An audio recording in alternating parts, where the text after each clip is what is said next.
국민이 주인공인 방송 국쇼!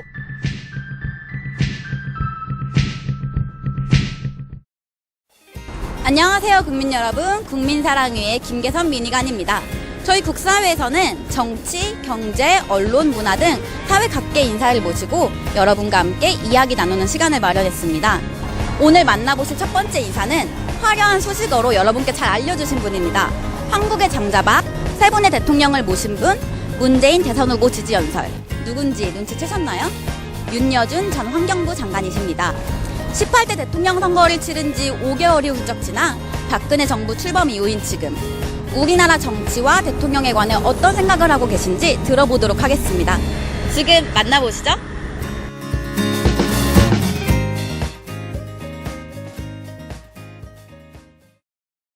그게 정말 뜻밖의 반응이었거든요. 저는 워낙 촉박하게 제작된 거라서 오히려 정말 망신하면 어떡하라는 걱정을 했었는데 그런 걱정하고는 정반대되는 반응이 와서 깜짝 놀랐어요. 나도 지금 납득이 안 되더라고, 왜 그러는지.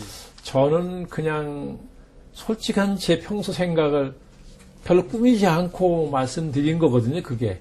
오히려 그렇게 한 게 뭐 신선하다고 그럴까, 뭐 참신하다고 그럴까, 달리 설명할 길이 없어요.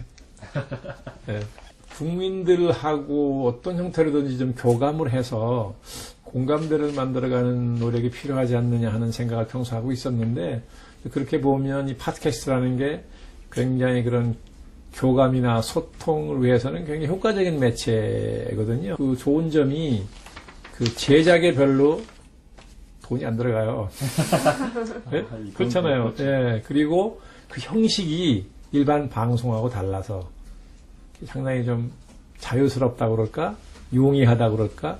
예. 그리고 내용을 구성하는 것도 자유스럽게 할 수 있고. 그래서 편하잖아요. 예. 편하기도 하고, 예. 비용도 덜 들고. 그러기에 비해서는 굉장히 좋은 소통의 수단이고. 그래서 시작한 거죠.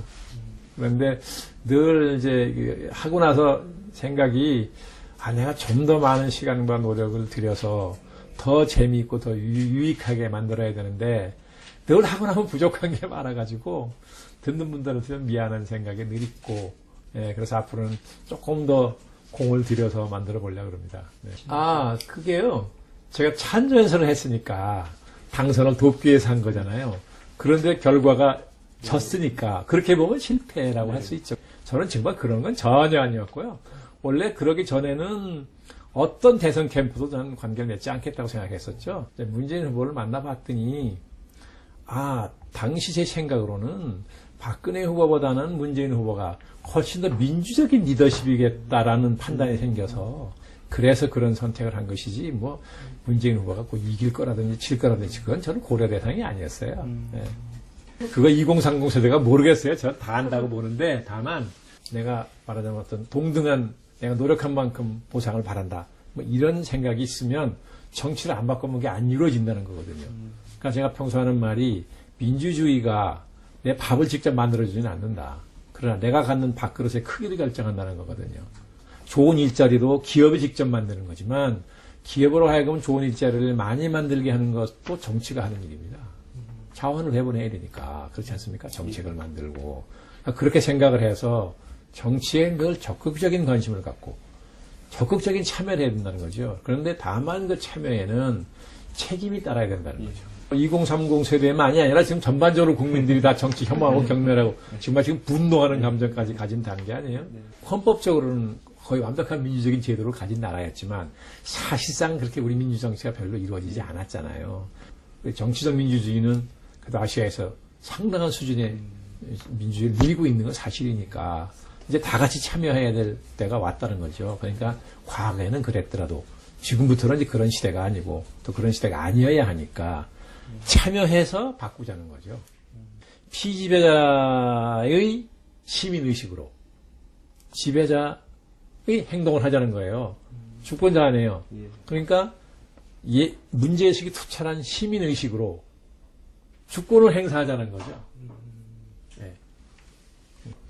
헌법 제34조 1항을 보면 모든 국민은 인간다운 생활을 할 권리를 지닌다 되어 있습니다. 인간다운 생활이 뭐예요? 내가 생각하는 인간다운 생활이란 이런 상태를 말한다고 저는 해석합니다. 그래서 저는 그런 사회를 만들기 위해서 국정의 우선순위를 어디에 두겠고 뭐 거기 어떤 이게 해야 되는데 한 번도 그런 거 들어본 적 없죠. 예. 제가 보기 인간다운 생활을 한 상태를 얘기하자면 정신적 풍요와 물질적 풍요가 균형을 이룬 상태가 아닐까 생각을 해요. 자, 1인당 국민소득이 2만 불이 넘는 거예요, 통계적으로. 그런데 자살률 세계 최고예요. 출산율 세계 최저. 이게 인간다운 생활을 하는 상태는 아니죠. 그렇잖아요? 국민의 행복감이라는 것은 양보다는 지대에 있는 거 아니에요. 예?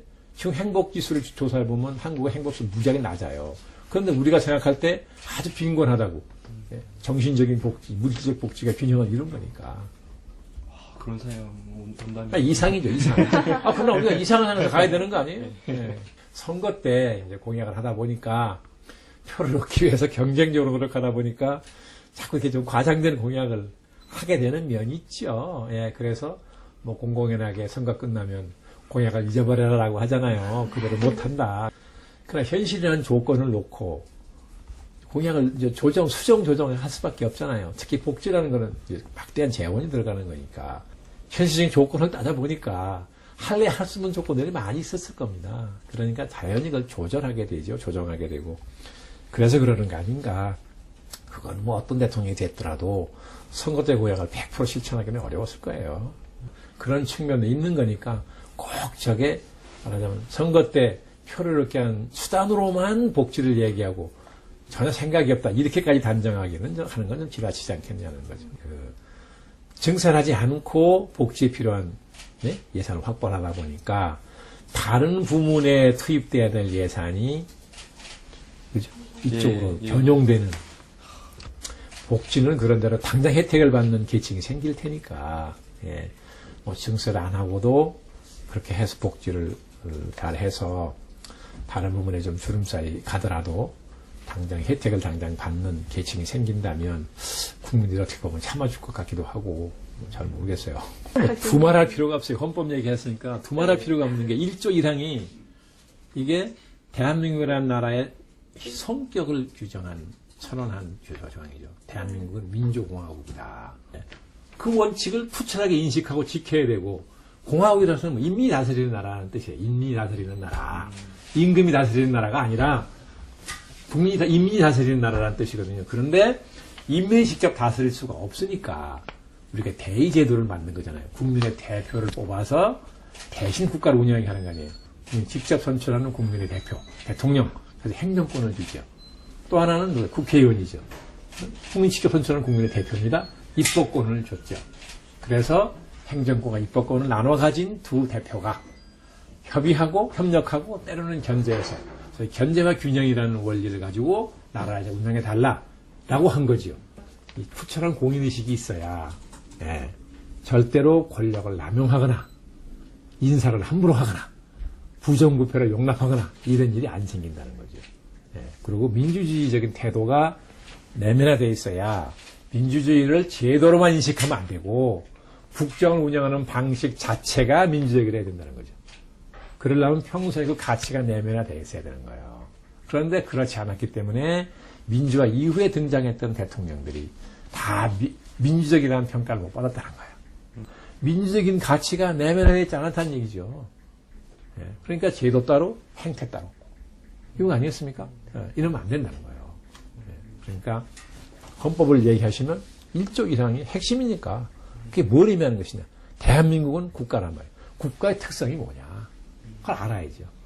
그 민주주의라는 게 뭐고 공화국이라는 게 뭐냐. 이 세 가지 요소가 있는 거는 한 조항에.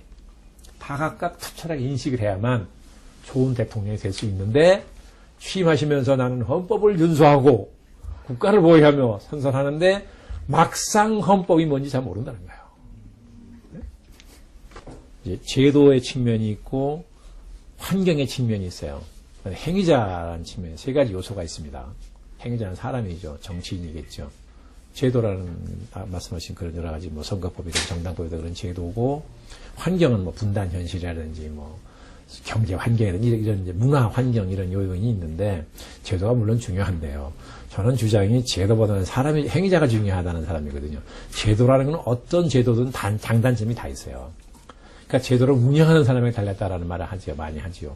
그러니까 지금 우리가 가지고 있는 제도가 결점이 많은 제도면 틀림없지만 행위자가 운영을 잘하면 그 결점을 보완하고 장점을 살리도록 운영을 잘하면 상당히 효과를 낼 수 있다는 거지요. 그러니까 지금 이제 그것 때문에 5년 단임제로 해놓으니까 대통령이 민주정치의 핵심인 반응성과 책임성이 없어진다는 거죠. 이게 5년 단임으로 끝나버리니까 난 다 다시 나올 거 아니에요. 그러니까 국민이 뭐라 그래도 반응 안 보여. 책임도 안 져. 나가버리면 그만이잖아요. 네, 그러니까 4년 중임제를 바꾸자는 거 아닙니까? 그래야 반응성이 생기고 책임성이 생긴다는 거죠. 바꾸는 것이 뭐예요? 국민의 심판이죠. 네. 그런데 국민이 늘 선거 때가 돼서 예민한 시민의식으로 정권을 심판해서 판단해서 투표를 하면 그 정치 세력이나 대통령이나 국민이 얼마나 무섭겠어요. 심판을 날카롭게 해주면. 그러면 뭐 국민을 잘 떠받들게 되고 국민의 의사를 존중하려고 그러고 국민의 지지를 받아야 되니까요. 그러지 않겠어요? 예. 그런데 국민이 선거 때가 돼가지고 평소엔 막 욕을 하다가 선거 때 되면 저 사람은 내 동양 사람이니까 내 동창이니까 내 사돈의 발촌이니까 찍어. 그럼 시민은 무서워할 이유가 없죠. 선거 때 잘 얘기하면 또 다 찍어주는데 나는 그런 식 아닙니까? 그러니까 제도보다는 시민의식이 중요하다는 거죠. 안철수 의원이 정치에 들어올 때 그 명분이랄까 이유가 뭡니까? 정치가 이상 국민의 이제 신뢰를 받지 못하고 국가 발전에 걸림돌이 되니까 내가 새로운 정치를 한다 하고 등장했어요. 예. 그런데 부분적으로는 얘기를 했으나 안 교수가 말한 새정치라는 게 뭔지 알맹이를 아직 내놓은 일이 없어요. 근데 이번에 보궐선거에 나가서도 새정치를 또 표방했습니다. 당연히 표방해야죠. 그런데 아직 새정치라는 게 뭔지 제대로 안 내놨죠.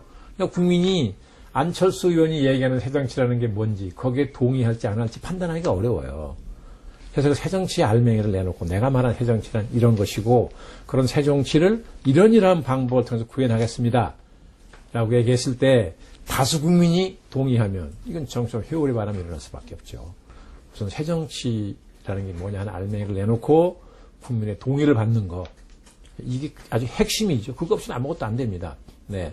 그래서 동의가 이루어지면 그런 뭐 새로운 정당 만드는 게 어려운 일 아니고 정당 만드는 게 쉽다는 뜻이 아니라 이걸 정당을요 이제 기존의 개념으로 거대한 중앙당을 만들고 막 전국 조직을 만들고 생각하면 굉장히 돈도 많이 들고 힘들죠. 지금은 이제 노마드의 시대 아니에요? 기동성이 몸을 가볍게 해서 기동성이 이슈를 가지고 세력을 만든다는 세대 아닙니까? 그러니까 그 기존의 개념으로 막 거대한 정당을 생각하지 말고 소수의 사람이라도 국민으로부터 신뢰받는 정신이 그 주변에 모이면 그 자체가 혁명적인 바람을 일으킬 수 있어요. 지금 민주당과 계약할 수 있냐는 거예요. 현실적으로 가능하지 않아요. 아무 수단이 없으니까. 예. 차라리 이게 좀 힘을 더 키워서. 그러니까 뭐 이제 그렇죠. 우선 안철수 의원이 민주당 안에 들어가든 안 들어가든 개혁하려면 엄청난 에너지가 있어야 돼요. 그럼 국민적 지지밖에 다른 에너지를 얻을 수가 없죠. 오직 국민적 지지만이 유일한 에너지인데 예. 그 에너지가 있으면 들어가서 바꿀 수도 있고 안 들어가 바꿀 수도 있겠죠. 근데 우선 지금은 그 에너지가 없잖아요. 지금 그 에너지를 만드는 게 우선 급선무 아니겠어요? 그 에너지는 어디서 오느냐? 새정치에 대한 국민적 동의에서 온다는 거예요. 그거 안 내놓고는 에너지가 안 생기죠. 어떤 것이 뭐 특별한 건 없고요. 다만 이제 제가 살면서 뭐 공사간에 살면서 제가 하나의 원칙처럼 생각했던 게 뭐냐면 그 아버지 선친한테 받은 건데요. 맡겨진 일에는 최선을 다해야 한다. 그렇지 않으면 윤리적으로 옳지 않다. 그러나 결과에 집착하지 마라. 이루어지고 안 이루어지는 것은 내 영역이 아닐 수 있다. 맡겨진 일은 정말 최선을 다한다고 했어요. 정말로 그런 자세를 했어요. 예. 말하자면 자신을 연소시키듯이 일을 한다 말을 제가 쓰고 연소. 예? 이게 폭발력이 큰 수소폭탄도 우주선을 우주궤도에 올리지 못합니다. 로켓은 연소하기 때문에 올라가는 거거든요. 궤도에. 그렇잖아요. 예, 그래서 나는 내 자신을 연소하듯이 일을 한다라는 생각을 늘 하면서 했는데 그런데요. 정말 결과는 집착을 안 했어요. 그러니까 마음이 굉장히 항상 평화스러워져요. 이게 이루어질까 안 이루어질까 불안하지도 않고 안 이루어지면 어떡하나 걱정하지도 않고 네? 그래서 늘 마음이 평화스러워져서 그게 굉장히 좋은 거예요. 그렇게 한참 일하다 보면 내 상사가 딱 시기 앞길을 열어줘요. 당신 여기 와서 이렇게 애쓰고 고생 많이 했잖아. 이제 다른 일도 해봐야지. 그래서 나는 가만히 있는데 스스로 이렇게 앞길을 열어주고 또 그 앞길이 열리는 기회가 주어지고 이렇더라고요. 그래서 내가 이게 참 나는 굉장한 행운을 타고난 사람이다. 아니 공직에 있는 사람 중에 저만큼 일 열심히 안 한 사람 얼마 없을 겁니다. 다 열심히 했다고 봐야 돼요. 그렇죠? 예. 근데 나만큼 못 받았거든요. 못 누렸거든요. 그래서 저는 아주 행운아예요. 예. 그런 행운을 누려서 얻은 게 많으면 이걸 갚아야 된다는 거예요. 원래 내게 아니겠습니까? 예? 예. 그러니까 건강을 해치면 안 되겠지만 건강을 크게 해치지 않는 범위 내에서는 무언가 하여간 나 아닌 다른 사람을 위해서 뭘 열심히 봉사하는 거 할 수 있으면 해야 된다. 우리나라 대통령 당선자들은 반드시 헌법 수업을 듣고 수업 평가까지 받아야 된다는 윤 전 장관님의 말씀이 한편으론 재밌기도 하지만 또 한편으론 매우 가슴에 와닿는 쓴소리였던 것 같습니다. 요즘 인터넷상에는 이 민주화란 단어를 부정적인 의미로 장난처럼 쓰기도 한다는데요. 민주주의가 밥을 먹여주진 않지만 우리 밥그릇을 채워줄 수는 있다. 국민이 끊임없이 정치와 권력을 감시하고 국민 주권을 행사해야 한다. 윤 전 장관님의 말씀도 가슴 깊이 새겨보아야 할 말이 아닌가 싶습니다. 여러분은 어떠셨나요? 오늘 국사회 테마 인터뷰 윤여준 편은 여기서 마치겠습니다. 다음 테마 인터뷰의 주인공은 전 새누리당 국회의원 고승덕 변호사입니다. 테마 인터뷰에 관한 의견은 국사회 홈페이지 www.peoplelove.kr 자유발언, 자유제안 게시판에 남겨주시기 바랍니다. 곧 다시 찾아뵙겠습니다. 감사합니다.